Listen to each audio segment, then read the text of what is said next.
Hi, welcome back, guys. This is your friend, the DN WhatIf, with another fanfiction. This is the second part of What If Deku Became the Celestial Lord? The recommended playback speed for this video is 1.25x. All credits for this video go to their respective authors, so please support the real author. Check out the link in the description for more details, and go to the story link to say hi to the author. Please give this video a like and subscribe to the channel if you want more videos like this. Now, let's get into the fanfic. Ladies and gentlemen, are you ready to rock Tilda? Yelled Present Mike as he got the stadium goers pumped up again. Stick to the script. We're supposed to focus on color commentary, not treat this like it's your own cheap ad, said Aizawa bluntly as he wanted to bonk his co-star over the head, but didn't felt like it. Ignoring McGrumpapants, we've got a few minutes before we continue with the sports festival. So we're going to take this time to ask some questions to some of our students that'll be entering the next round, said Present Mike, as this got the fans exciting. Working the ground floor interview will be our very own Miss Midnight, said Present Mike as we panned down to her. Thanks again, Mike. I'm here outside the locker rooms of one group of the competitors that'll be duking it out. So without further ado, let's get this interview going, said Midnight as she opened the doors. Katsuki Bakugo, you were at the top of your game in both academics and in quirk physical might. But after what we saw in the last two previous rounds by Midoriya, do you think your position is at risk by what many would call the dark horse underdog? Asked Midnight. If you're trying to piss me off, it's working. Now beat it, I'm trying to get into the zone, damn it, yelled Bakugo as he literally slammed the door on Midnight as she stood there awkwardly. Moving on, let's interview some of our other competitors, said Midnight as she went to the locker rooms across the halls. Perfect. Shoto Todoroki, care to share your thoughts on this year's sports festival tournament? Asked Midnight. It's all right, I guess, Todoroki said blandly. Right. So we've just been informed that your father, the number 2 hero, Endeavor, is here to witness in this year's activity. Your thoughts on the matter? Asked Midnight as Todoroki visibly jolted before frowning. No comment, said Todoroki as he backed away from Midnight into a corner. Okay then, Izuku Midoriya, the man of the hour, and what I think many people can agree is our top contender, if not most likely candidate to win first place in every single round of this tournament. Care to share your thoughts? And please give me and the people something, pleaded Midnight as the last two were complete basket cases.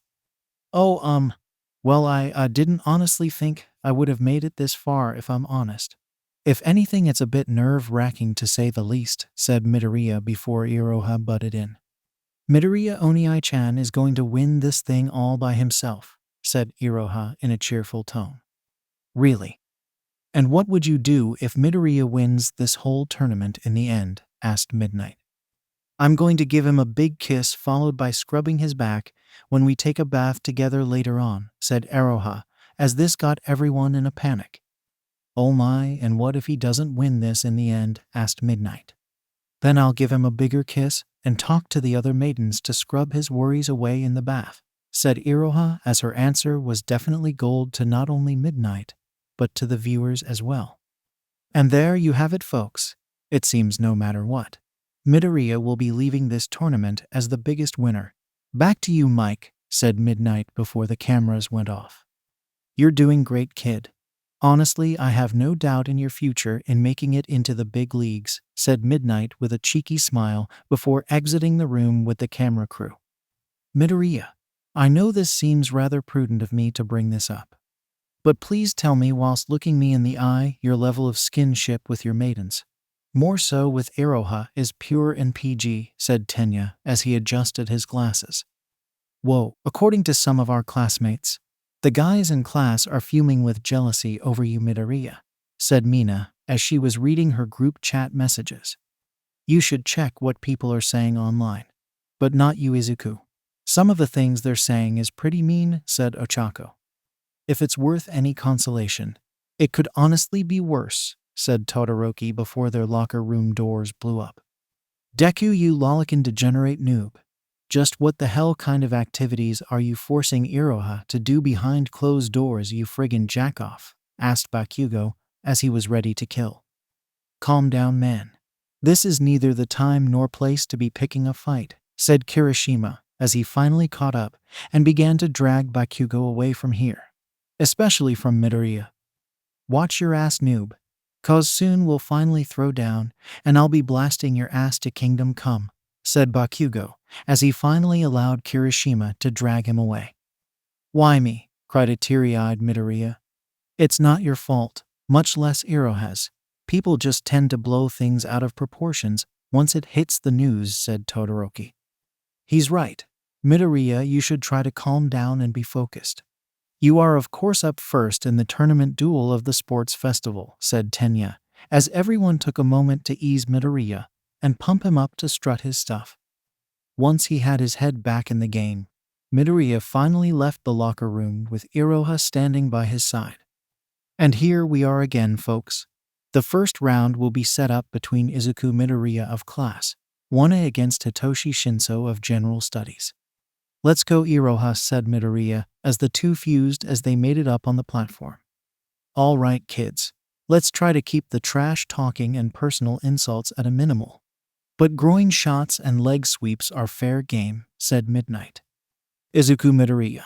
I must admit that I am rather eager to finally face off against you, said Shinso as Midoriya remained cautious as to how Shinso may activate his quirk.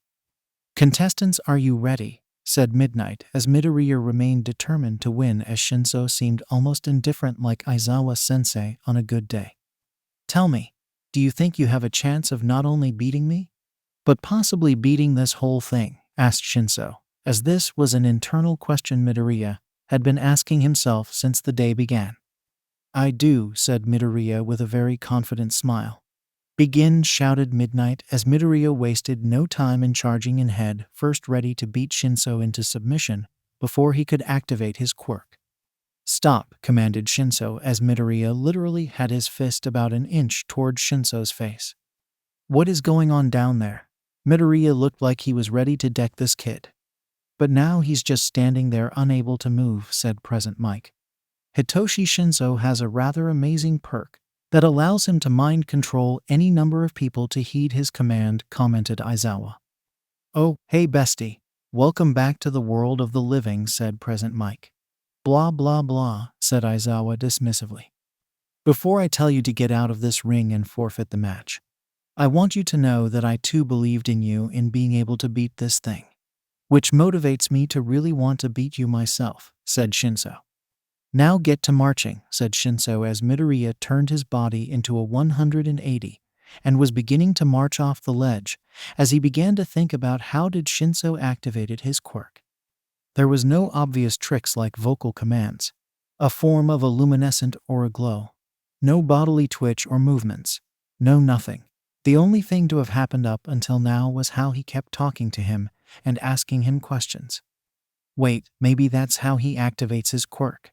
It's by asking questions and getting people to answer him, thought Midoriya as he now knows his safest bet to beat Shinso was to avoid answering him. Midoriya Onii-chan were about to walk off the ledge. What should we do? Asked Iroha in their head. I have an idea. It's a bit of a stretch, but it's the only one I got. Quickly split from me, and if you see me moving, give me a good kick in the pants, said Midoriya as the two finally split apart. Sitting down on the ground, Shinso stood there in wide-eyed caution as he saw Midoriya and Iroha just barely able to recover from his attack as he looked on in disbelief. Getting back on his feet, Midoriya began to whip out his phone and began to rapidly tap away at the screen before Sharpshooter, Isabel, Archerhood, Grenadier. Your move, Shinso. Either surrender now or my maidens will knock you out once they know something has gone awry, said Midoriya. Damn it. This is not how I planned this, jeered Shinso as he trembled in anger as he slowly lowered his head. I surrender, admitted Shinso with a heavy heart. And there you have it, people. Once again Izuku Midoriya of Class 1A has claimed another victory this round, said Midnight as everyone in the audience began to cheer. Shinso, can we talk for a minute? Asked Midoriya, as he got the Lord of Gloom and Doom's attention. "If you're going to rub it in, do it quick," said Shinso. "No, it's just why are you so eager in wanting to beat me?" asked Midoriya. "If you hadn't paid attention, I'm in general studies here at UA. A choice I consciously made in order to attend here, even though my dream was to join the hero course. Unfortunately, my quirk isn't all that great against non-organic enemies," said Shinso. "That's right. We had to face off against robots in our entrance exam," said Midoriya. "Anyways, this sports festival was my one chance at being able to not only prove myself to the people watching, but also my one chance to finally transfer into the hero courses." "But," said Shinso. "Shinso, I didn't know. I'm sorry," said Midoriya. "Save me your pity. Everyone here has a reason of wanting to win this thing through and through. But if you really want to apologize, you better win this, because I do believe in you beating this year's sports festival," said Shinso before walking away. "Well, look at that. An enemy today becomes a new friend tomorrow," said Isabel as she began to holster her weapons. "Maybe. For now, let's rest up and charge my phone before we have to go up again," said Midoriya as he finally walked off the stage, making his way towards the break room once more. The last thing Midoriya had hoped to walk in on was a heated argument between Todoroki and his father Endeavor. "Why do you persist on not using your quirk abilities, the one you had inherited from me, so you can surpass me and ultimately surpass All Might?" said Endeavor. "Because this quirk you call a gift is nothing more than damn curse in our family. More so, there's someone in my classroom with even greater cryo abilities than me. Even if he's able to fully control her, much less the full extent of his power as of yet," said Todoroki, as this was the first anyone has heard him raise his voice. "Now let me be. I've got a match to attend to," said Todoroki, as he left his father there standing. As he was walking by, Todoroki finally noticed Midoriya, and could assume he heard their conversation. "Don't say anything, Midoriya, at least not yet. But I've got to say this now before this tournament reaches its conclusion. I admire you as a classmate and as a rival. And even though you can't summon that wolf girl yet, just know that I'm working hard every day to not only reach you, but surpass you," said Todoroki. "Now I've got to run. Take care," said Todoroki as he continued on his way. "It's like what Shinso said. We've all got a reason to be here today," thought Midoriya as his train of thoughts were broken by the hearty laugh of the number one hero. "Come now, Endeavor. Now's the time for the two of us to kick back and relax, and finally have a friendly chat over a cup of tea," said All Might. "I don't got time for this. My son is up next," said Endeavor as he left All Might alone. "Okay, we'll talk later," said All Might as he felt no harm when being brushed aside. "Oh man, All Might is here," said Midoriya as he hasn't seen him since they put an end to the Idas. "Let's go chat with him, Midoriya Onii-chan," said Iroha. "What? Oh no. I shouldn't right now," said Midoriya. "Come on." Having pulled her master out the corner, All Might caught wind of the duo as he saw them both approaching him. "Midoriya, Iroha, how are you youngsters doing?" asked All Might. "I'm doing good, sir, thanks. And thank you for saving me when I got caught by the Idas," said Midoriya. "Don't sweat it. I was happy to help. Just like I'm happy to see your performance out there, young man," said All Might. You've been watching me this whole time?" asked Midoriya. "Indeed I have. And I must say you've got what it takes to be a great hero. Maybe an even greater hero than me someday," said All Might with a thumbs up. "Thank you, sir. Oh my god, I never would have expected you to say that to me. I've about it. But," said Midoriya as he was crying tears of joy, knowing that his dreams were coming true today. "And I mean it. In fact, how about you join me in my private booth? We can watch the next few rounds over some tea," said All Might. "Yes, sir. That would be amazing," said Midoriya as All Might lead them to his commissioner box as they enjoyed the tournament till it was Midoriya's turn again. It was a gripping fight to see, with Shoto not holding back on Zero, Ida being made into a clown by Hatsune, even though he ultimately won in the end. And of course the hardest one to see was the fight between Ochako and Bakugo, as the orange explosive baby did not hold back as he was giving it his all. And those were the main highlights by what the crowd would say and those on social media. Eventually, it was time for the second half of the preliminaries, meaning Midoriya's time with All Might had came to an end.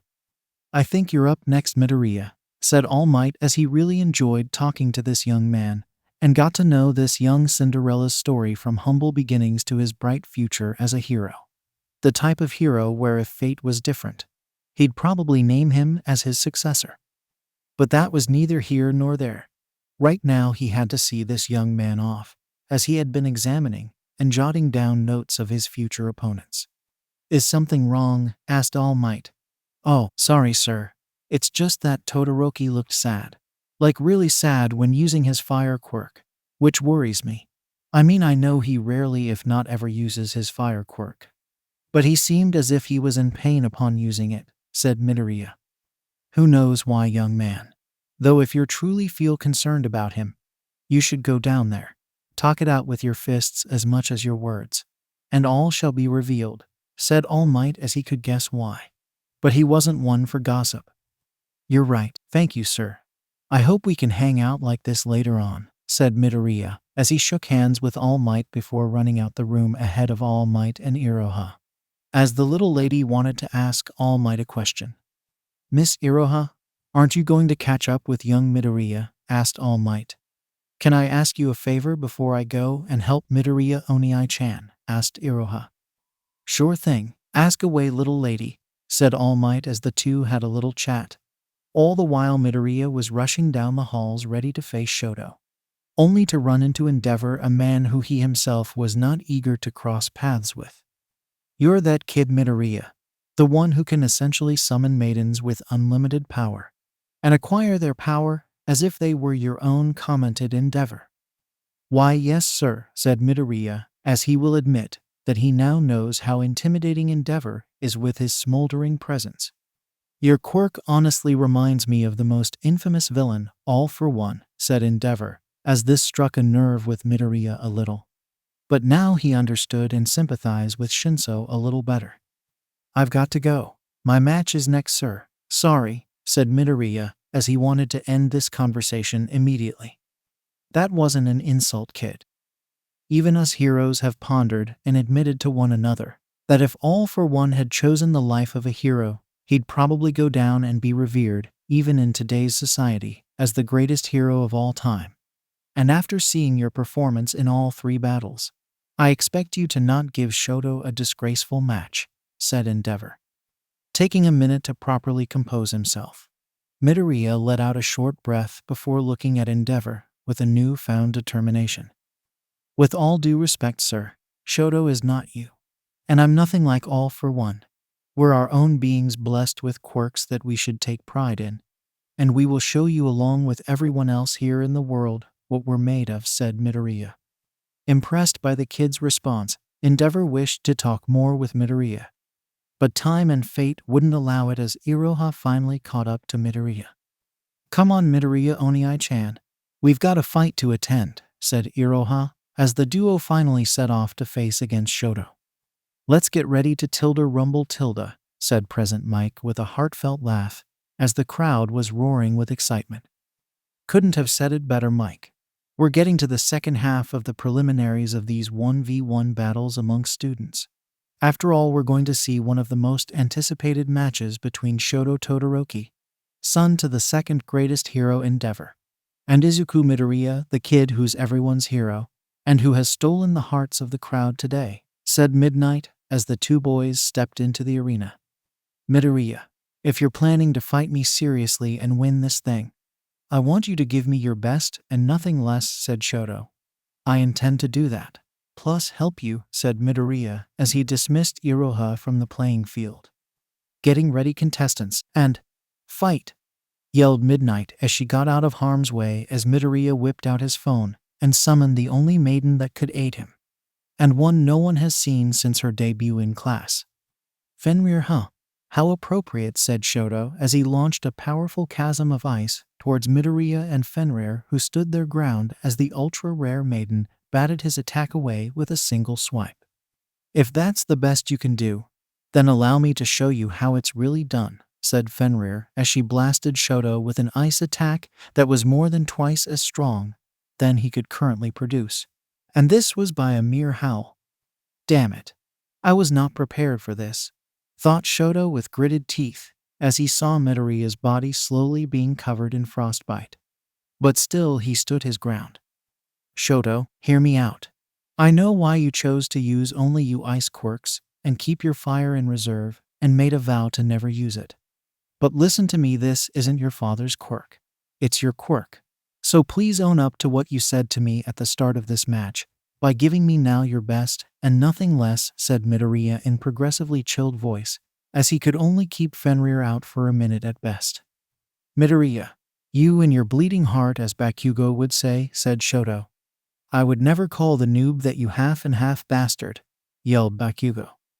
Geez dude, you can actually hear what they're saying from here, asked Mina. I figured he learned how to read people's lips, said Kirishima. Stuff it, you red-haired and pink-skinned extra, said Bakugo, resulting in Mina jabbing his cheeks hard with her trigger finger. Back to the fight. We see that Shoto finally broke free as his other side burned and melted the ice away as Shoto began to recompose himself. All right, Midoriya, but remember, you asked for it, said Shoto as he ignored his father's cheers from the stands.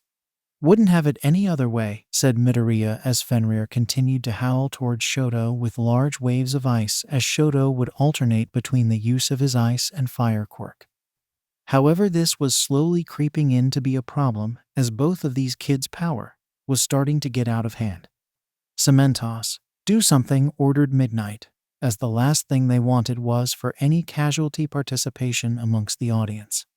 On it, said Cementos, as he erected two large walls made of cement to stop the two boys from killing each other. And yet Shot and Midoriya persisted on by making their next attack their biggest and last one. Let's end this, Fenrir coughed Midoriya, as the frostbite nearly covered him from head to toe as his eyes were red, his teeth chatter, and he was now coughing so hard from this immense chill that he could throw up.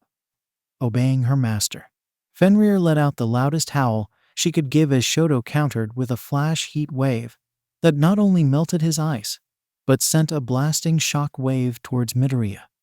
By some miracle, no one was hurt other than the participants, as the area was riddled with potholes, large debris made of cement, and two boys destined to be the greatest heroes of their generation, with Shoto still standing with the right side of his shirt being blown off, and Midoriya on his knees holding his phone with trembling fingers. What an amazing performance, people. I haven't seen anything this high-octane in years. Like seriously, oh my god, I'm speechless, said Present Mike. Biggest lie of the century, if I ever heard of such a thing, said Aizawa, as he was done pretending to sleep. Unfortunately, I think this fight has come to the end now.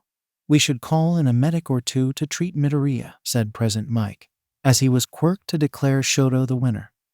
Hold it. The fight's not over, said Aizawa, as he got not only the judges, but also the crowd's attention. What the heck are you going on about, Aizawa? Asked Midnight, as she was ready to call Shoto the winner before looking down to see that Midoriya with bloody fingers was using the last of his crippled strength to tap his phone and summoned Iroha.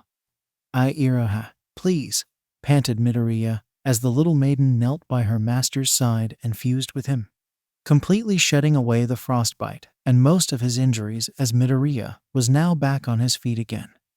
Ha, of course, laughed Shoto in an almost ironic manner as his right hand began to burn, but only as a means to psyche him out and intimidate him. Let's finish this, said Midoriya as he began to dash towards Shoto, as he launched a small wave of ice towards Midoriya as he easily jumped over it, while twisting his body into a 180 midair as he stood behind Shoto, raising his right leg up and high into the sky. There wasn't much Shoto could do as he turned his body ready to counter, only to take an axe kick over the head whilst facing Midoriya. Finally knocked into the ground, Shoto laid there trembling in pain as he let out a defeated groan. The winner of this match is Izuku Midoriya, said Midnight, as the whole crowd let out a roar of admiration and praise for not only Midoriya, but also Shoto. Splitting from Aroha, Midoriya checked to see that his phone battery was now at 15%, which wasn't a good sign since he never expected to drain so much of it when outside with Fenrir. There's still so much more I've got to do to improve, thought Midoriya as he pocketed his phone away as a few digits of his fingers were bleeding. His lips were chapped and felt like he was feeling a cold coming. Eventually, the medical bots came to pick up Shoto at long last, as they lifted him onto the gurney. Todoroki, are you going to be fine? Asked Midoriya. I'll be good, better even when I recover. But knowing this will cheese my old man is satisfying enough, said Shoto with a pained smile. Midoriya, I know we all came here as rivals, but I'm glad to know I've finally got a friend who's looking out after me, said Todoroki, as he finally allowed the bots to carry him away with Midoriya limping not that far from them. Shoto, are you all right, son? Asked Endeavor as he came down to check on his son, to which he got nothing but the silent treatment from. Listen to me, boy. I am proud of you for finally accepting the gift you were given. And I swear to you, if you continue to master your flames, I've no doubt you'll not only be the best upgrade to me, but finally put All Might in his place, said Endeavor. I used those flames because for a brief minute, I forgot that you were there in my life. Now get out of the way. I need to see the nurse, said Shoto, as he continued to be carried off to get some treatment, leaving Midoriya to be alone with Endeavor again. Oh man, here we go again, thought Midoriya as Endeavor began to approach Midoriya. I don't normally say this to anyone, including my sidekicks, so listen to me clearly, boy. You have my gratitude in bringing out the best of my boy, said Endeavor. Don't get me wrong, I would have loved to see my son take this tournament by himself. But I guess that's to be expected when someone tries using a part of their quirk that was left untouched and left to rust after so many years. But be warned, once my boy recovers, I'll be training him to use the quirk he was destined to use. And in time, when he finally graduates, he'll be my sidekick with intentions of succeeding me, said Endeavor. If you'd like, I'd be willing to extend the sidekick line of work to you, so long as you make my boy the strongest hero he can be, said Endeavor. I'll consider it, thank you, sir. But know that I too dream of being the greatest hero myself. And I am willing to help out Todoroki. But not at the cost of sacrificing my dream, said Midoriya as he had taken Endeavor aback. You've got some guts, kid. And I can respect that and say that Shoto needing a rival or two is a good thing if he wants to be the best. Farewell, Midoriya, said Endeavor as he finally walked away, leaving Midoriya a chance to finally get some medical attention. Once in the nurse's office, Midoriya was stormed by some of his classmates who wanted to check up on them. Midoriya, that was an amazing fight out there, said Ochako before letting out an O because she sat up too quick. I've got to admit that was an impressive battle you displayed out there, said Tokoyami. Dude, that was epic, said Kirishima as he and Mina rushed in with Bakugo, not that far behind. I'll admit you've got my heart pumping back there for a minute, said Mina as everyone continued to praise Midoriya for his actions today. But the mood was killed no thanks to Bakugo as he walked up and grabbed Midoriya by the collar of his shirt. How long, noob, yelled Bakugo. Kaken, I don't, said Midoriya innocently. How long have you been able to summon the icy whipped babe like what you did back there, noob? Just how long have you been holding out on me and on everyone else like that? Kaken, I swear I haven't been holding out on anyone. I've just been barely able to keep Fenrir out for about a few minutes. And even then it's still taxing on me, said Midoriya as Bakugo still glared daggers at Midoriya as he was tempted to blast his face off, but was stopped thanks to Recovery Girl. That's enough. This is a place to rest and recover.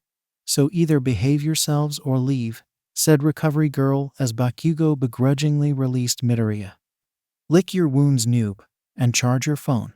Cause trust me when I say that I won't ever forgive you if you don't come out towards me without that icy whipped babe of yours, said Bakugo as he finally left the room. Kaken, said Midoriya as he felt like the victim once more to his and Bakugo's unhealthy relationship. Hey, don't let him get to you, buddy. He's probably just trying to act tough when you guys ultimately duke it out, said Kirishima. You mean when they duke it out, as you put it, said Tenya. Hey, I don't plan to give this match away to anyone. Not after what I saw. But if there had to be a final two I had to be rooting for, I'd definitely be Midoriya and Bakugo, said Kirishima. I definitely would like to see that. But for now, Midoriya, didn't you come here to get treated, said Ochako. I did. Recovery girl, sorry to bother you, said Midoriya. It's fine, young man. Just promise me to keep this little one safe. Now come down here already so I can kiss you, said Recovery Girl, only for Iroha to join in getting everyone to gush at the scene. Iroha, asked Midoriya with a blush. Recovery Girl told me nothing helps heal people more than kisses, said Iroha cheeky-like, as her reason was not without merit. So cute, said Mina and Ochako. Hey Iroha, think I can get one of those? Better yet, Jong, she said that she, along with Aqua, Sharpshooter, and Hinagami, said Kirishima excitingly. Get out. No way you've got that many of Midoriya's maidens. Much less one liking you like that, said Mina. Want to prove it? Midoriya, mind being a pal and show these guys I'm not lying here, said Kirishima. Oh, sure thing, said Midoriya as he went about summoning the maidens that were mentioned plus a new one. The maiden in question was a teenage girl with long blonde hair, green eyes, wearing a gold-trimmed-on black sports bra, panties, workout sleeves and leggings, a green cape slumped over the left side of her shoulder, and a green-on-red classic plaid skirt that was barely holding together. But the most noticing features were the face on her right arm and upper right thigh. She had bandages wrapped around, covering her skin, that oddly enough showed signs of cracks that you see on a decaying building or concrete. This was Hinagami.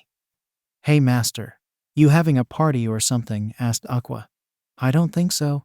But I can think why though, said Jong-shi as she hopped her way towards Kirishima and wrapped her arms around him. Hey there, handsome. Did you have our master call us out for another battle? Or is this a social visit? Said Jong-shi. Social. That is, I'd like to know you girls better, said Kirishima with a blush as he wanted to prove the girls wrong. But now he didn't know now if he was ready to show public displays of affection like that. I'm game, said Aqua as she was next to rush up towards Kirishima before Sharpshooter rested her rifle down and made her way towards Kirishima as well, clung onto his back, leaving Hinagami all by her lonesome. Something wrong, Hinagami? Asked Aqua. You idiots know I'm a living curse. At least you girls know that. So please, for the love of God, please keep me away from him, master, pleaded Hinagami. Oh, okay, said Midoriya, as he was awkwardly brought into the middle of all of this. Sorry to be the one to ruin the mood. But need I remind you all that we're in the nurse's office, and it is a place for the injured to recover, not for students to express their amorous desires and feelings, nagged Tenya, as Recovery Girl let out a light snicker, since she knows and has witnessed some very amorous feelings conducting by the students of UA for many years, and may even have gotten involved in some of those activities in her younger years. Ignore him. He's just jealous that there's no maiden within Master's collection that wants to snuggle up to him like we do to our chivalrous hunk of a hero, cooed Jong, as she rested her lips very close to Kirishima's neck. Not true, there is one maiden. But oh, she would hate it if we were to tell him, said Aqua. Girls, just stop talking and ignore the bookworm. And let's enjoy the moment, said Sharpshooter, as she buried her face back into Kirishima's back again. Before they could discuss things any further, the intercom made its only reminder that the participants should hurry to the arena for the next round. I'm up next. Midoriya, I expect you to be responsible and clear this commotion up before you're called again, said Tenya. Right, said Midoriya with a friendly wave as he made a spot to charge his phone. Not to be totally nosy, but couldn't we get Kaminari to come over here to charge up your phone faster? And then some, pointed out Mina. Why didn't I think of that? Said Midoriya as he was getting ready to text their classmate. No worries, I got you covered this time.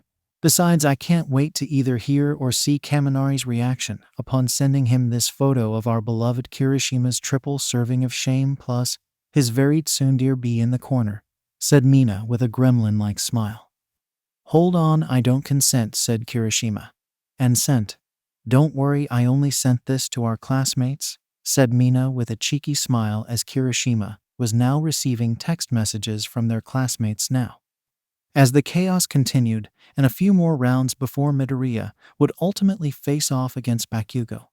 He'd enjoy this moments of rest while he still can, as he knew that ultimately this tournament was going to end with these two titans clashing. These two childhood friends, now rivals whose desire to not only be the #1 hero, but surpass all might, will finally get their moment to settle things this time around before the day ends. It was the second to the final battle, to the final showdown, and currently it was getting kicked off between Tenya and Midoriya, who decided that it'd be best he not only bring out Isabel, but fused with her, as evident with his short curly hair being long and wavy, him wearing an elegant green duster, white booty shorts with green assless chaps, and a green rose placed on his left breast pocket, as he had both his revolvers ready at the hip. "Ida, no matter what happens, know that we're still friends after this," said Midoriya.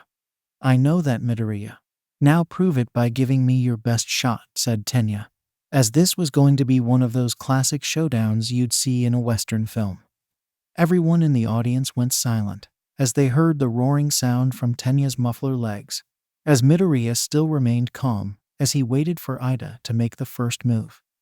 Charging at Midoriya like a speeding sports bike, Tenya prepared to deliver a double kick to the chest. But Midoriya took that as his cue to combat, roll out the way, and using the Deadeye skill that only a true gunslinger can use, Midoriya shot only one of Tenya's mufflers, which was enough to make the boy lose control and go tumbling out the ring. Amazing people, not only did we get to see what was arguably an anticipating showdown, but we get to see Midoriya flaunt his stuff once again for you, the audience, said Midnight, as she casually walked up and smacked Midoriya on the ass, causing the team to let out a startled yelp and blush in embarrassment. "Damn it. She does know that we're going to have to host another intervention for her more than brass behavior towards the students," huffed Aizawa, as he had not problem looking out for his students. But still, this was another meeting he had to attend to outside his busy schedule. "Hey Miss Midnight, how would you rate Midoriya's booty just now? Fans all over social media are asking," said Present Mike. "You're not helping," said Aizawa with a tick mark over his forehead. "I'd rate it a solid 9 out of 10, kid," said Midnight, as she stuck her tongue out in a cheeky manner. "Isabel, let's diffuse," said Midoriya as he and his maiden finally split apart. "It could be worse, master. But just say the word, and I got you covered back there," said Isabel before her attention fell to Tenya. "You all right there, my little four-eyed speed demon?" asked Isabel. "I'll be fine. Just got to get my muffler repaired is all," said Tenya. "That's good to hear," said Isabel with a warm smile, as she was soon joined by Midoriya. "You all right, Ida?" asked Midoriya. "I am, thank you. But I'd be more focused and worried about your upcoming match between Bakugo," said Tenya. He was right, and Midoriya knew it was inevitable. After all, Tokoyami's quirk is only good in dark, dimly lit areas, and better suited to go up against quirks that are either physical, mobile, and even projectile to an extent. But against people like Bakugo and possibly Shoto now, it was not going to be an easy battle. "Midoriya," shouted Denki as he began to rush him. "Denki, what's up?" greeted Midoriya. "Oh, wanted to help you out by supercharging your phone before you go up against the explosive orange baby," said Denki. "Oh, thanks man. Really appreciate it," said Midoriya. "Don't mention it. In fact, anyway that either of us can help you in knocking Bakugo down a peg or two is a well worth favor," said Denki. "Not my goal or intent. But I appreciate the sentiment," said Midoriya. "I'm pretty sure if it were on the other foot, the explosive orange baby would be agreeing and saying meaner things," said Gyro. "Oh hey Gyro, came to watch the final match up close?" asked Midoriya. "All of Class 1A is coming out here to watch you guys any minute now. That is those of us that can physically make it," said Gyro. "Oh gee, I'm really sorry for Ochako and Todoroki now," said Midoriya. "It's fine, they'll be able to see things perfectly from the nurse's office," said Gyro. "And, done. You're fully charged and good to go," said Denki. "Thanks guys. Really I wouldn't be here if not for you guys," said Midoriya. And I'm pretty sure our school lives will be pretty based, if not for you man, said Kirishima. What do you mean? Asked Midoriya. Come on, since the school year began, we all had to face against the Itas a few times. And some hired goons working for All for One. Honestly, without you, I don't know what our lives would have been like, said Kirishima. Yeah, in fact, the next time you guys are gonna kick some Ita, but invite me over. I'd like to help as well, said Mina. I highly doubt it. After all, they've all been arrested by the police during our last encounter, said Yaoyorozu. Not all of them, I'm afraid. There was the Ita leader himself who managed to escape, even All Might, along with a handful of some of their more elusive and potentially dangerous members, said Tenya as his phone began to ring. Excuse me, my mom's calling, said Tenya as he dipped out from the scene, as everyone saw the short-lived and brutal fight between Bakugo and Tokoyami. Thankfully, Tokoyami knew when to throw in the towel, as he managed to leave the arena with a few scrapes. Damn it. Guess it was Hegelian dialectics that you and Bakugo would ultimately settle things in the arena, jeered Tokoyami. Don't let that get to you. You literally made it to the final four, man. You should take pride in knowing that, said Kirishima, being the most supportive wingman of the bunch. Hey noob, shouted Bakugo, as the world stood still to hear the interaction between these two. Get your ass in here already. It's time that we settle this. And this goes without saying. But keep the squirt out of this, and bring out the icy whipped babe, said Bakugo. Don't do it. He's probably trying to goad you into using a maiden you can't control, because he could beat you based of a technicality. Ribbit, said Tsuyu. If it were anyone else I'd agree, but, said Midoriya as he and Bakugo shared a very intense stare down. Not Kaken, said Midoriya as he gripped his phone a little more tighter than usual. We're preparing for the last and final match, people. So please give a roaring applause for the top 2 students of the first years in UA, said Present Mike. In one corner, you've got the explosive firecracker with an even shorter fuse and temper. A student who was considered the top contender to be Shoto Todoroki's rival up until now. But it seems he's got a new one now. You know him, you love him. You probably have referred to him as the explosive orange baby. Katsuki Bakugo tilde, said Present Mike as stadium fans and fellow classmates cheered for Bakugo. I'm an explosive orange adult, damn it, yelled Bakugo angrily as his yells fell to deaf ears. And in this corner, we've got ourselves the dark horse to not only this tournament as a whole, but to the school as a whole. He's truly the underdog in this competition, and has gone through such great lengths and still has greater potential to grow. In fact, you can say he's the hero's people already before going pro. Fighting for the little guys everywhere. It's Izuku Midoriya tilde, said Present Mike as he got the same if not more cheers from the people present. All right, you two, you know the drill. Keep it clean and the damage to a minimum, said Midnight as Midoriya nodded to her and Bakugo merely grunted in response. So it's finally come down between the two of us. Huh, said Bakugo with a straight face. Yeah, who'd have thought, said Midoriya to break the ice. God damn it. If it wasn't you me standing here right now, it would have been me against that half and half bastard. Or you'd be facing off against him. Though the fact of the matter is that it was really a contest between the three of us against a bunch of no-name extras, said Bakugo. Though frankly, having the chance to finally beat the shit out of you, after seeing you pulling out that icy whipped babe, was the only way I was going to go home with a smile on my face, said Bakugo. Kaken, if you want me to come out to you with Fenrir, I will, under the condition that whatever the outcome is, you and I can finally bury the hatchet and become friends like how we used to, said Midoriya. Sounds great, noob. Not, said Bakugo as he began to glare at Midoriya once again, though this time he stood his ground. Seriously, what is up with you? Why are you trying so hard to be a jerk to everyone? Why are you trying so hard to push me away? Asked Midoriya. Why? Because unlike you and all those other idiots in this school, I'm aiming to be the best. Even if that means being the biggest asshole in campus. 'Cause nobody, not even you noob, is going to weigh me down to become the greatest hero since All Might, said Bakugo. And I'm not going to stop you. But I'm not going to become the greatest hero alone. I'm going to do it with my friends by my side. And I want you be there with me, said Midoriya. So I can settle for second place like the half and half bastard. Forget about it, noob, said Bakugo. That's not what I'm saying. I'm saying there's great strength in teamwork and working together, said Midoriya. Alright, noob, I'll tell you what. We'll team up if you swear from here on that you'll dedicate your life as my sidekick, said Bakugo. I can't do that, Kaken. You know I can't, said Midoriya. Then what the hell was all that talk for? You know what, screw this. Let's fight already, unless you want me to blast you out of the arena, said Bakugo. Seeing as there was no room to talk things, Midoriya took out his phone, and while he was considering to actually summon the perfect maiden team he had saved to actually counter against Bakugo, Midoriya decided for this one instance, he'd give the baby what he wants. So you finally submit in summoning the icy whipped babe, said Bakugo with a smug smile. Who are you calling an icy whipped babe? You explosive orange baby, said Fenrir, as she began to growl at Bakugo. God damn it. I'm an explosive orange adult already, yelled Bakugo. And I'm a cool howling beauty, said Fenrir.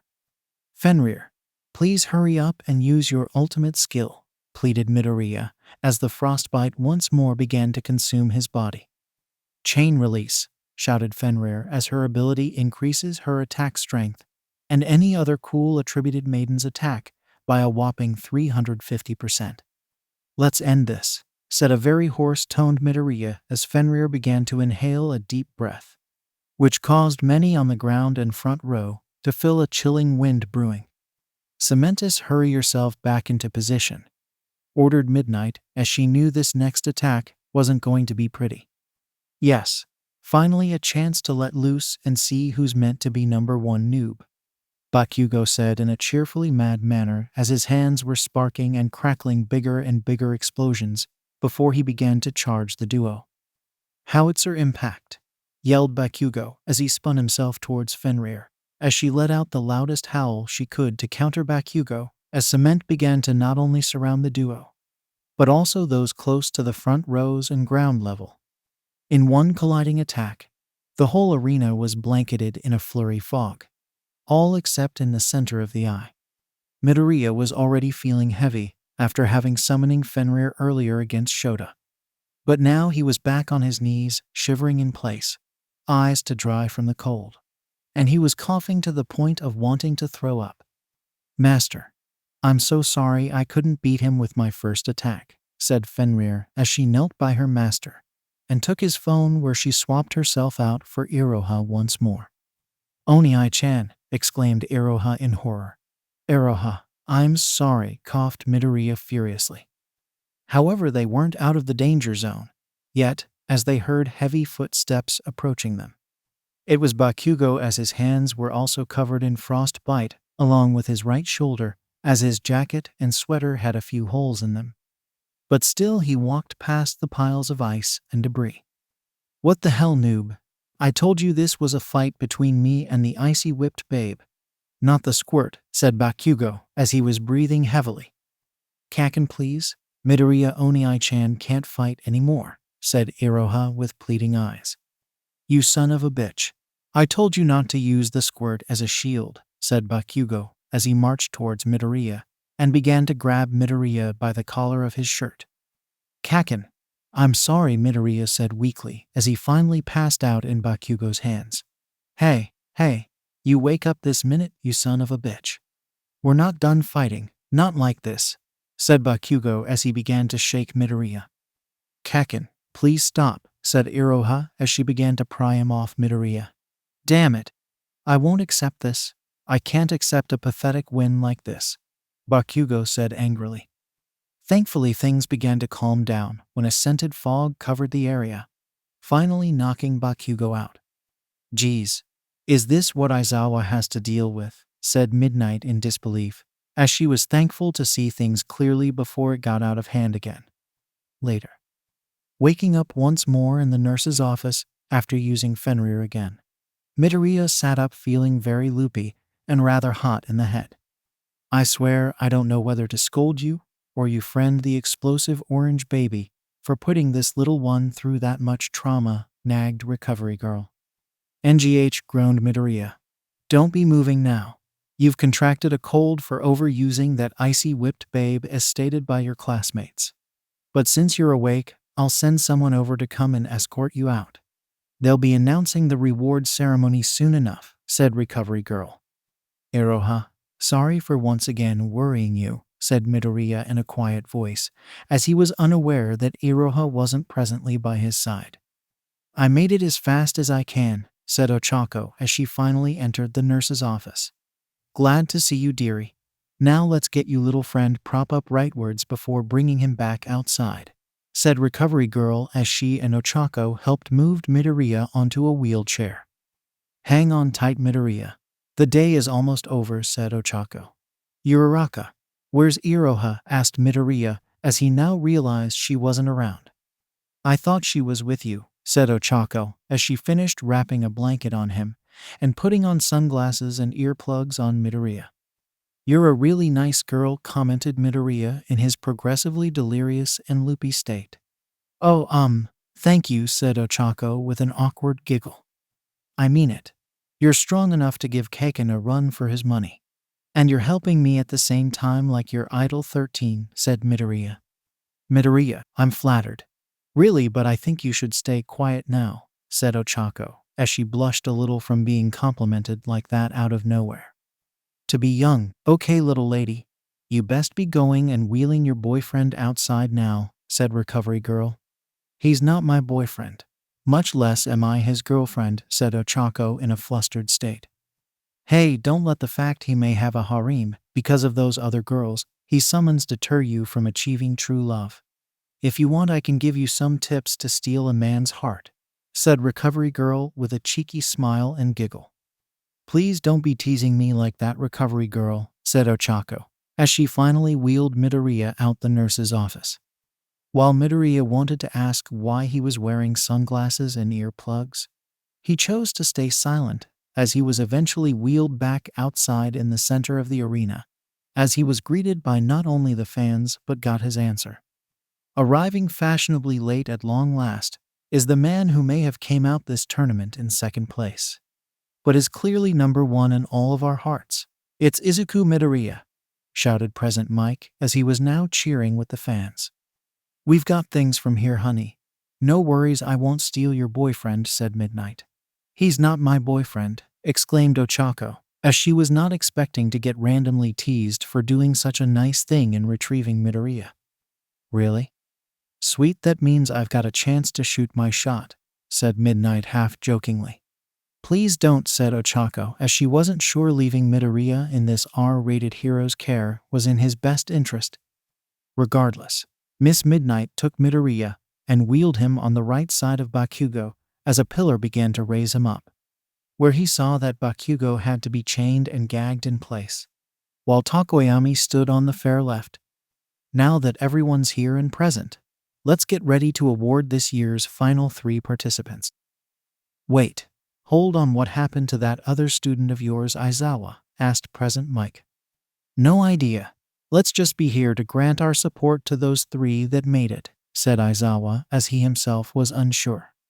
Whatever you say, man. But I think it's better if we give the honor to the man who'll be presenting this year's medals. The one and only, the number 1 hero, the living legend himself, All Might, said Present Mike as if on cue. All Might came crashing to the arena. You kids did amazing out there. In fact, you've gone as far as Plus Ultra, said All Might as the crowd began to cheer for him.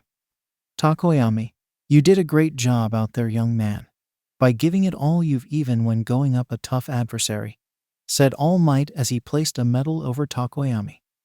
I am humbled to receive this award from you, sir, said Tokoyami as All Might moved to Midoriya.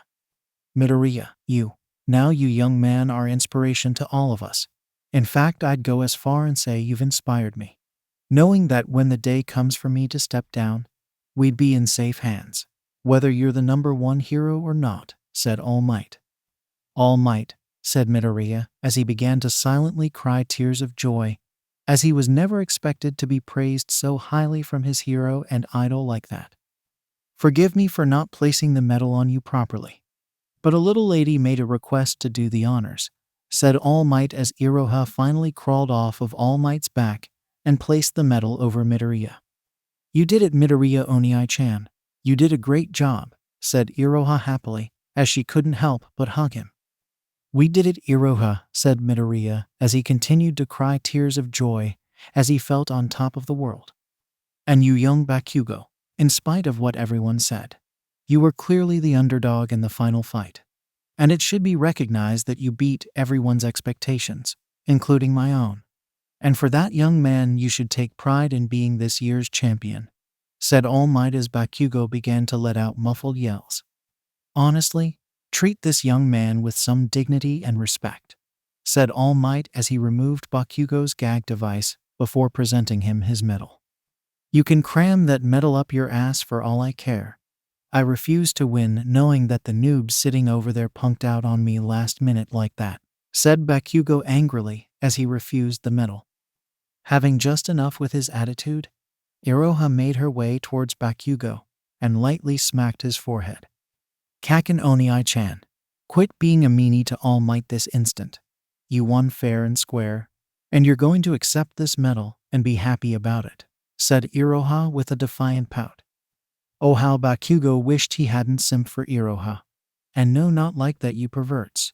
In truth, he's definitely learned to calm down and mellowed out thanks to Iroha, as he knows that he was this little girl's first hero, and refused to stain that image for her as long as he could. GRR, damn it. You're gonna be death of me, I swear, said Bakugo, as his face was caught in between a grimace and a smile. Kaken, said Iroha in a rising tone. Sigh, you win. I'll gladly accept the medal from you, said Bakugo as his face turned neutral, as he lowered his head for Iroha to once more having the honors to not only award Bakugo with the medal, but decided that promised kiss she was saving for Midoriya went to Bakugo instead, surprising him as much as everyone. Good job, Kaken. You're still my hero, by the way, said Iroha with a cheeky smile as Bakugo could only derp, as he did not know how to properly react to what just happened as everyone went as crazy as these last few fights. Ooh, he is not gonna like what people are saying on Twitter, said Gyro with a chuckle. Oh, I am so totally making this my new wall pic for my phone, said Mina. Mind texting me a copy of that later on, asked Kirishima. Geez, why are those two guys so lucky to be getting the girls like that, said Minta.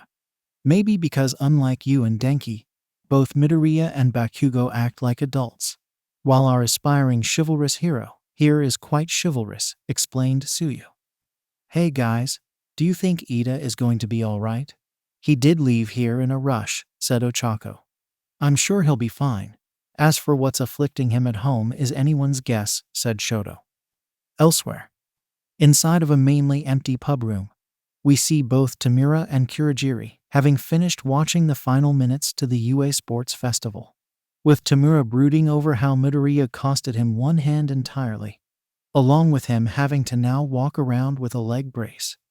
So what do you think, boss? Asked Kurogiri, as adjacent to them on a smaller TV was the man that all of society had feared. I want that boy, Izuku Midoriya. I'm certain he'd be a great asset and member to our organization, said One for All. Just say the word, and I'll bring him back to you one piece at a time, if I have to, said Tamura. I want him alive, Tamura. With that being said, I need you both to remain on standby until I figure out a perfect plan for us to invite young Midoriya into our ranks.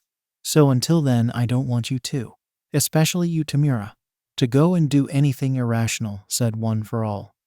Understood, sir. Though might I inquire as to what you'll be up to until then, asked Kurogiri. I need to make a house call with our beloved doctor. I've got some questions for him, said One for All before he cut the transmission off from the duo. Elsewhere. So that's the kid that gave you guys such a hard time, huh, Fear? Said the voice of a man in the shadows as he had a green silhouette. Him along with some of those other brats who made it into the tournament, said Fear angrily, as he changed his more formal t-shirt for a simple orange-yellow t-shirt. Uh-huh.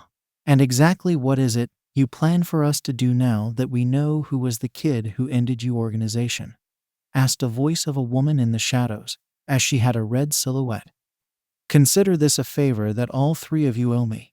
I'm putting up a bounty of $1 million for the one called Midoriya dead. Another million if you bring him alive. 100,000 for both the explosive orange baby and that bastard child of Endeavor. And 5,000 for anyone else who's part of their class, said Fear.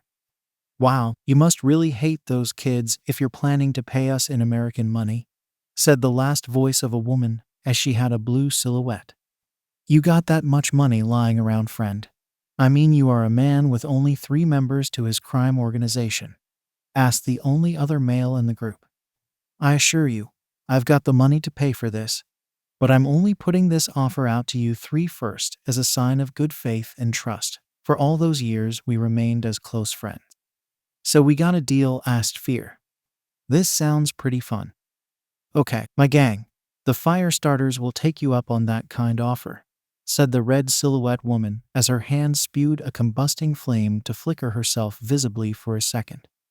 I've got to be a fool to not take such a bountiful offer. Very well, me and the followers of the OG will also join in, said the blue silhouette woman as her body let out a magnetic pulse. I'd hate to be the only one not joining.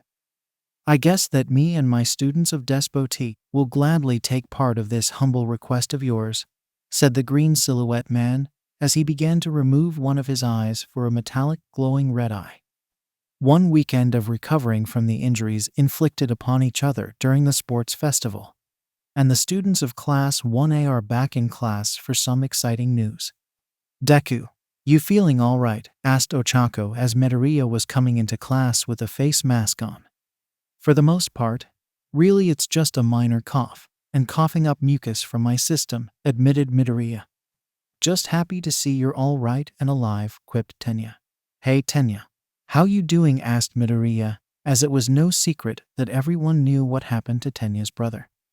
I'll be fine, I promise, said Tenya, as he barely kept his composure before Mr. Aizawa stepped into the classroom. Get to your seats, you damn brats. I've got a special announcement to make, said Mr. Aizawa, as he was coming into the classroom with Miss Midnight. What's going on that you got Miss Midnight present in our classroom today? Asked Tenya. I'll get to it. But for now, I'd like to address something you kids might enjoy hearing, said Mr. Aizawa. As you know, you kids have all participated in this year's sports festival, with some of you reaching very close to the end, which was broadcasted live for everyone to see, which includes a lot of hero agencies, explained Mr. Aizawa. So I want you kids to take a look on the screen right now, as this shows not only how you kids overall placed in terms of being recruited, but also the number of agencies that want to scout you kids, said Mr. Aizawa. While it was expected that these agencies would be interested in trying to scout Bakugo, Todoroki, Takoyami, and Tenya by the dozen given how far and interesting their quirks were, while everyone had at least 1 or 2 who took an interest to them. What remained odd was how Midoriya didn't have one, much less was on the presentation board. Mr. Aizawa, out of curiosity, why is everyone but Midoriya not present on the board? Asked Todoroki. That's something I'd rather inform between me and Midoriya, said Mr. Aizawa. Mr. Aizawa, I don't mind if you tell the class so long as it's not something drastic, said Midoriya, as he couldn't wait to hear his reason for not being on the board since his Twitter feed and followers are through the roof, along with people from Valkyrie Crusade asking him to not only befriend him, but start a guild with him as the guild master, something he's considering greatly. Very well, over the weekend we got a letter from the company that manages Valkyrie Crusade, and have issued a cease and desist order to the school for allowing us to further exploit our student, due to copyright infringement, explained Aizawa. Out of all the things Midoriya feared from using his quirk, he did not expect to get into legal trouble over the use of it. What the hell kind of crud is this? Don't this corporate baboons know that the noob has no control of his quirk when it comes to manifesting apps from his damn phone, argued Bakugo. Bakugo, understand while your reason for argument is indeed valid. The matter that Midoriya has used the property of someone else without permission does still fall under the laws of copyright infringement, and the law that protects those to the property have every right to take legal action, even if the cause is quite indeed innocent, said Tenya. Shut up, Four Eyes, no asked you. And no likes you, Bakugo said angrily, resulting in Iroha going up to Bakugo and lightly punching him in the arm. Kakin, stop being mean to Tenya, said Iroha. You brat, said Bakugo as he was getting close to spanking her. Bakugo, that's enough. Iroha, you're a good girl, said Mr. Aizawa as Iroha went back to Midoriya with a satisfied smile. Now back to you, Midoriya. There is but a silver lining to your situation, said Mr. Aizawa. And that would be, asked Midoriya. Minot Inc. have agreed to drop any charges under the conditions that you represent them as a permanent sponsor. And don't go to any other sponsorship during your time as a student here at UA, and once you've graduated, said Mr. Aizawa. Upon hearing what the company had to offer, Midoriya pretty much heard that once he's graduated, he could start his career as a pro hero, just like that, without having to scramble for a permanently good sponsorship, start his own company, or anything else like that. Why the hell does the noob get all the friggin' breaks, damn it, jeered Bakugo. Congratulations, Midoriya. You're set to become a pro faster than anyone here, said Todoroki. Hey Midoriya, once you get yourself situated, mind asking them if they can reserve a spot for me, asked Kaminari. And me, asked Mainta. Quiet, I swear, grumbled Mr. Aizawa as his eyes were glowing red. Midoriya, before you actually agree to anything, I insist that you talk this over with not only your parents, but maybe even look into a good lawyer. In fact, the school has pretty much offered up to help represent your case or any legal disputes.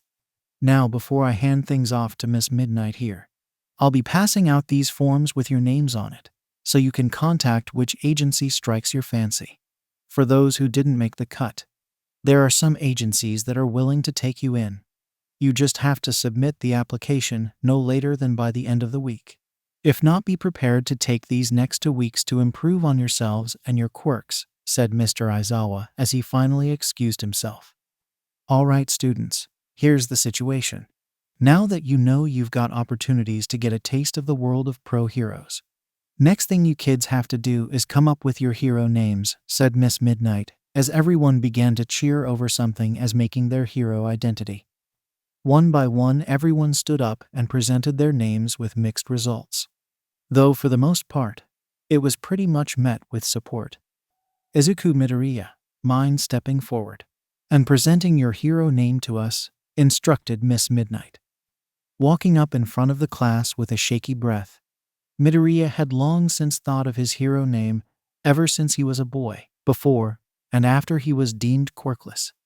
But after many recent events and his experience with his quirk, every name he thought of to pay homage to his idol would be an insult to him, his quirk, and himself, as he knew that he was truly destined to be named by this title alone. Yes, my name is the Celestial Lord, Midoriya said proudly, hoping to hear some positive feedback and not crickets chirping. What the hell, noob? Are you trying to get yourself enslaved to those corporate D-bags who are blackmailing you to represent them? Bakugo said angrily.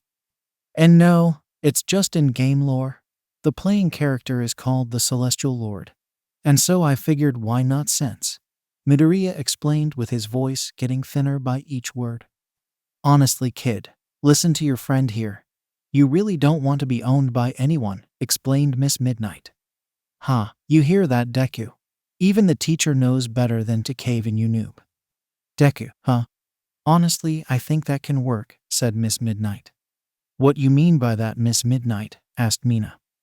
To make a long story short, some of us teachers decided to play Valkyrie Crusade to better understand not only the game, but also make predictions as to what Midoriya's potential could lead to.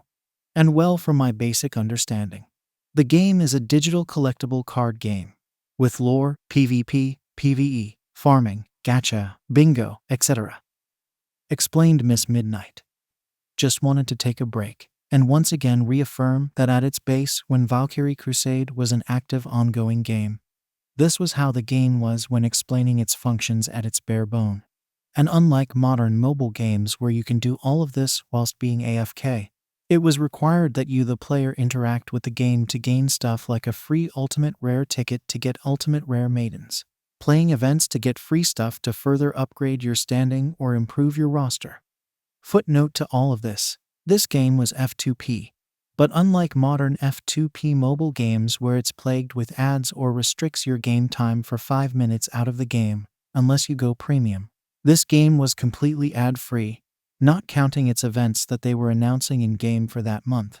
And you can binge play without having to be interrupted by some scrub's face talking about Clash of Clans or whatever. Really, there was more to the game, but to say more would turn into an essay for my college professor. Deku. Honestly, as much as Bakugo likes to make it sound like an insult, I honestly thought it was a cool nickname, said Ochako. Yeah, I figured your quirk that involved using your fists to deck someone in the jaw, said Kirishima. Hearing the newfound support and reason behind it, for better or for worse, Midoriya opted to change his name to Deku. Alrighty then, Katsuki Bakugo. Mind telling you's your name? Asked Miss Midnight as Bakugo presented his name to everyone. Call me Lord Explosion Murder, said Bakugo. That's a hard pass. You can't have a name with the word murder in it, said Miss Midnight. Fine. Then call me Killer God Dynamite. That's a hard pass too, sighed Midnight, as she spotted Iroha raising her hand up. Yes, Iroha. If Kaken chose Midoriya Onii-chan hero name, can we chose his hero? Asked Iroha. I see why not. The floor is yours, Iroha, said Miss Midnight. Then how about Kaken, said Iroha. Squirt, I love you. But please don't name me something more pathetic than the noob's hero name, said Bakugo. I don't know, man. Kaken has a nice friendly name to it, said Kirishima. Never call me that again, you red-haired jerk. Furthermore, I'd much rather you guys call me the explosive orange baby before calling me Kaken on duty, said Bakugo. Explosive orange baby, I love it, said Miss Midnight. What? Gah, damn it. I meant to say that I'm an explosive orange adult, said Bakugo, as it was too late to change his name. After going through the remaining students, Class 1 was left to take the rest of class as free period time and make their decisions and prepare for their internship. Days later, having been given permission to leave school for the remainder of the week, Midoriya was finished looking presentable to his sponsorship course as he and his mother waited outside for a limo to pick them up. Don't worry, Izuku, with your school supporting us, I'm sure we'll be in good, capable hands, reassured Inko, as she too was stressed about the situation, but needed to put up a strong front. See, they finally came, said Inko as the limo rolled up and parked to let Midoriya and Inko to enter.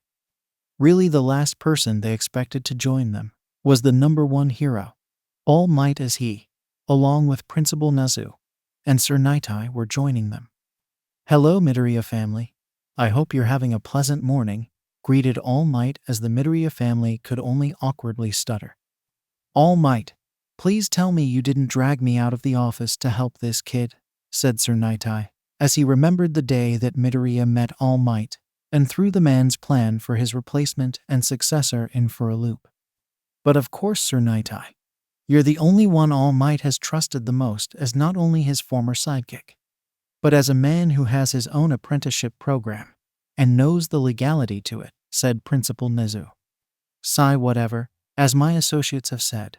I was All Might's former sidekick, Sir Nightai, and I do own my own apprenticeship office, where I train the heroes of tomorrow to be All Might's successor, said Sir Nightai. That's awesome, really. Also, it's an honor to finally meet you. I know you don't get a lot of credit during your time as All Might's sidekick and as a pro, but you are a valuable hero, Sir Nightai, said Midoriya as he offered his hand.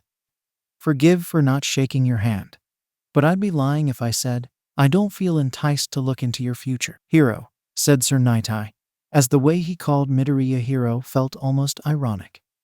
Haha, you see, young Midoriya, Sir Nightai has a unique quirk which lets him see into a person's future, by every minor detail all the way leading up to that person's death, explained All Might.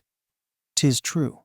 So let's save the acts of obliged gratitude for later, Sir Nightai, as they all drove to Minot Inc. HQ. Time skip. While Midoriya was present for the hearing and offer, he knew better to blindly sign a contract without a second set of professional eyes, which he was more than prepared for. Counting in you got the #1 hero in Japan for moral support, a protective mother, the smartest person in the world, and a hard-ass, hardball businessman who knows the hero system better than anyone. And well, you get the idea. Now we're in agreement that once you gentlemen sign this contract, that Midoriya Izuku is allowed to continue to attend his class with no issue or disturbance. And he's free to come by to work for you once he gets his provisional hero license, or under the supervision of one of his teachers, or a pro hero with approval for the school. He's also entitled to but 50% of the cut to any merchandise using his face or likeness, along with a 10% interest growth for the next 43 years. And finally, until you've got an actual pro hero with a positive reputation, he's free to deal his heroic business elsewhere with no issue, which includes his apprenticeship, sponsorship, or collaborations from now to the foreseeable future, said Sir Nightai. Yes, we agree to your terms, said the president of Minot Inc. as he finally signed the contract, which left Midoriya in control to live his hero life for years to come. Thank you, gentlemen. I'll be sure to send you a copy of this no later than tomorrow. Now then, I'd like to propose something to you, all that'll make the majority of us happy, said Sir Nightai. Miss Midoriya, you and your son are free to wait in the lobby. We got this from here, said Principal Nezu with a smile. Stepping outside the office room, Midoriya and Inko can finally relax, as they had the school and its connections to thank for helping them out of the situation. Well, it seems we've dodged a bullet, as they say, said Inko. Mom, I'm sorry for putting us through so much trouble. Honestly, I never knew having a quirk would bring this much trouble, said Midoriya. Now don't you dare say that. I've had to live this last 10 years secretly doubting my son for being able to attain his quirk, or being a hero, as he fought, and prayed for a miracle to befall him. So don't think of your quirk as a curse, said Inko. Listen to your mother, young Midoriya. You've got a marvelous quirk with limitless potential to be the greatest hero in the world, said All Might. All Might, it's good to see you again, sir, said Midoriya. Relax, young Midoriya. You're in the clear now, said All Might. Thank you for everything, All Might. Really, you were there to secure my son's enrollment. You saved him from the Edis, and what's more, you're here now keeping my son legally safe, and to pursue his dream as a hero, said Inko. It's my pleasure, Miss Midoriya. Though honestly, I was only here for emotional support today, along with some great news that'll interest you, young Midoriya, said All Might. While Sir Nightai and Principal Nezu gloss out the details and legality, starting next week, you'll be starting your sponsorship with yours truly for the next 2 weeks, as I teach you how to be a hero, along with how to behave when doing sponsorship promotion, said All Might. What? Asked Midoriya in disbelief, as he thought he heard something that he and everyone ever dreamed about. You heard me, young man. You and I will be teaming up for your sponsorship. A small price to pay on my part.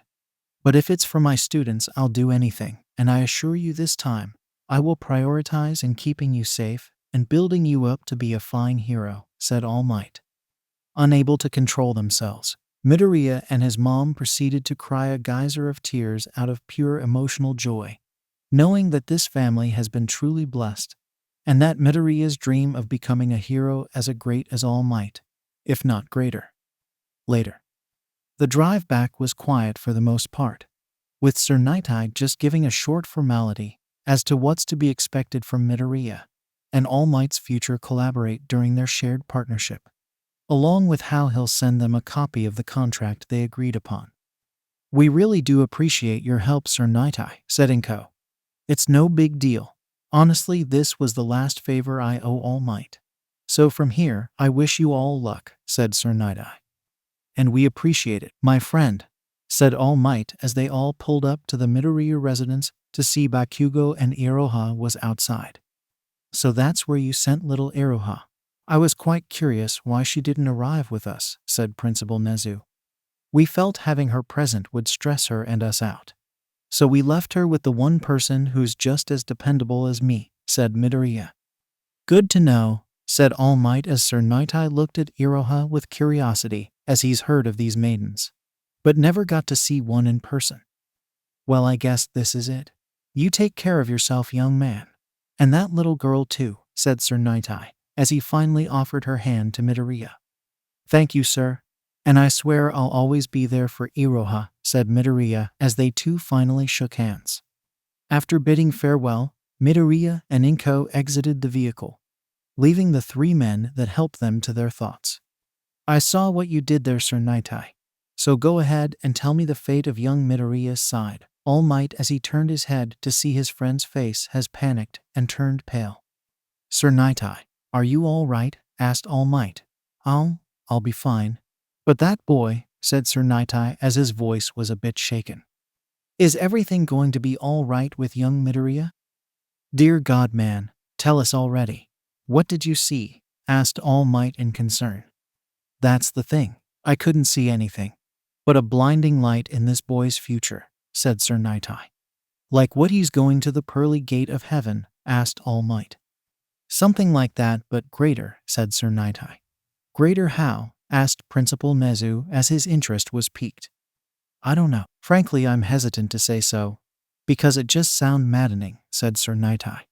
I promise, friend, I will not judge you, and take your words in great care and consideration, said All Might. I don't say this lightly.